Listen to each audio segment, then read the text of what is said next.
I was actually here probably for the first workshop ever in Saudi, maybe 30 years back, by Professor Al-Karawi, and I remember that very distinctly.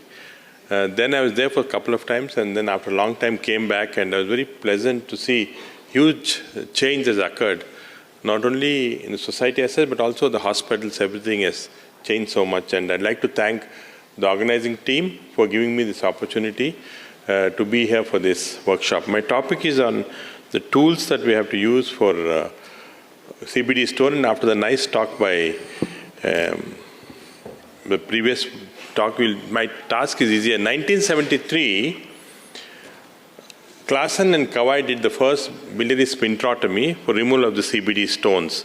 Since then, there have been several changes. In fact, after they did the first sphincterotomy in 73, they did not have any tools to remove the stones. For the next 2 years, many of these patients developed cholangitis, and actually 3% died. After 2 years, balloons, baskets, and so on came, and subsequently removing the stones became easy. In about 90-95% of the times, we can remove these stones easily, but 5 to 10% of the time, the stones are not easy to remove, and they are called the difficult CBD stones. Now, how do you define difficult CBD stones? Difficult CBD stones are those which is size-wise more than 1.5 centimeters and therefore cannot be removed by standard techniques, or there is a stricture which is below the stone and therefore difficult to remove. Mirzi syndrome, again difficult to remove, and intrahepatic stones, which are actually also not very easy to remove. So these in general are categorized as difficult CBD stones. What happens with ERCP, I think Khalid has shown very nicely the difficulties in cannulation. But even after cannulation and you go inside the bile duct, sometimes there can be complexities involved removing these difficult CBD stones.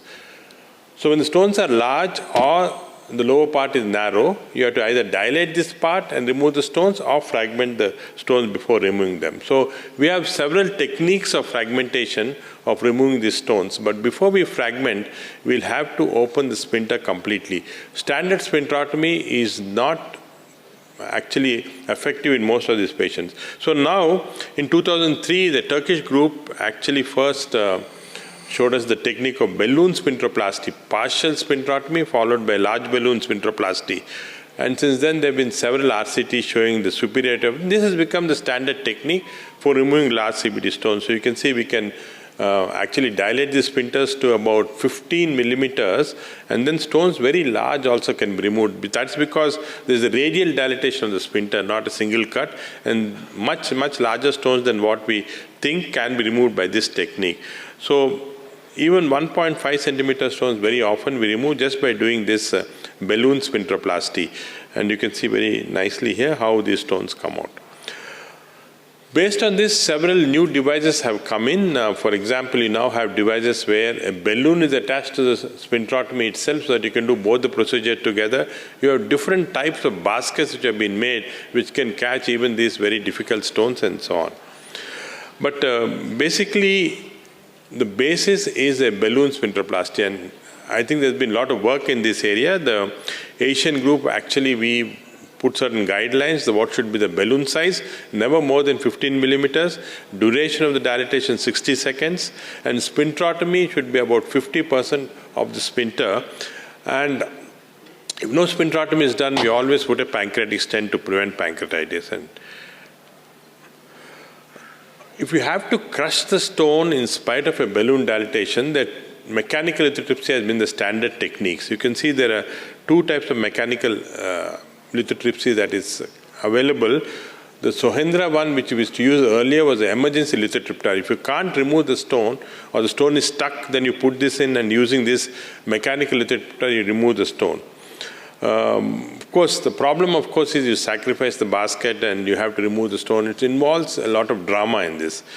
Intraductal mechanical lithotripsers have now become very commonly used, and you can see the one that we use commonly is the BML one, where it's a 3-layered technique where you have a basket, a metal sheet, and a plastic sheet all together, and you crush the stone between the metal sheet and the basket.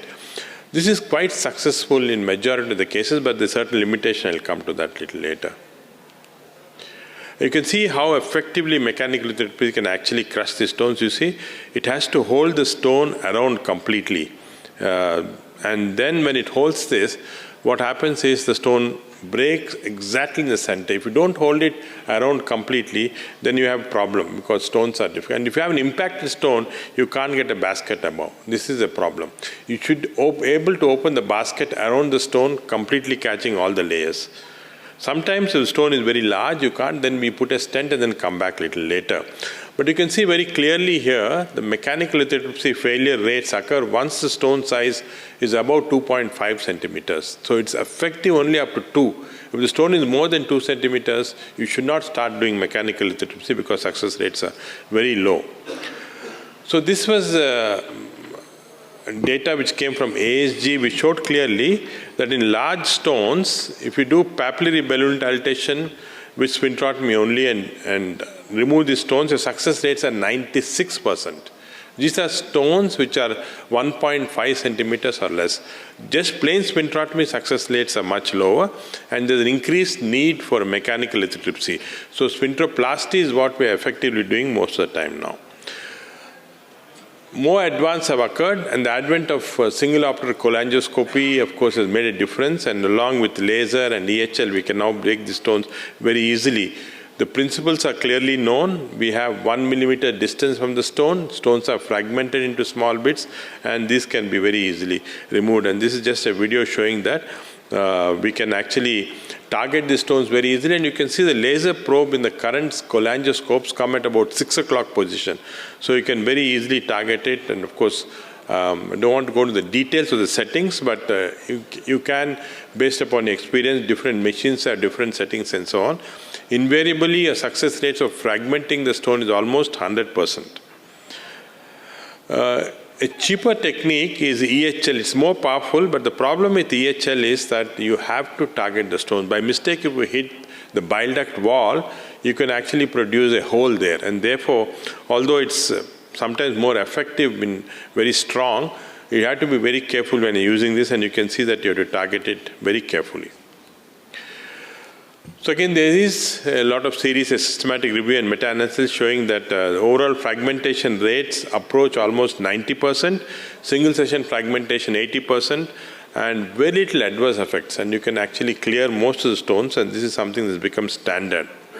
This is there have been 3 studies now comparing laser lithotripsy or EHL along with mechanical, and you can see from this first study which came from Los Angeles that using a mechanical basket versus laser, there's a huge difference, 93%, 67%. So if the stone is large, I think we directly go to cholangioscopy, don't waste our time. This is again Florida group which showed that success rate with laser much higher than mechanical lithotripsy. And here, the most important is the stone bile duct ratio. If the stone bile duct ratio is more than 1, don't try any other methods, directly go to cholangioscopy. And again, work from Asia showing very clearly that laser lithotripsy is much superior to mechanical, especially if the stone size is more than 1.5 or the size of the duct is less than the stone, lower down. So the usual use of cholangioscopy is stones more than 2 centimeters, unusual location, or a distal stricture. In our unit, we have a huge experience with extracorporeal shock wave. The reason we use this more often is that it's very easy. You just put a nasobiliary catheter. If you have a good extracorporeal shock wave in the hospital, just send out the patient. So it takes 5 minutes for the ERCP. Send the patient for ESWL. The ESWL guy breaks the stone completely. And then when you come back after, say, half an hour, you don't even have to do an ERCP. You just have to flush, and all these fragments completely come off. So this for us is an advantage because it saves the endoscopist's time.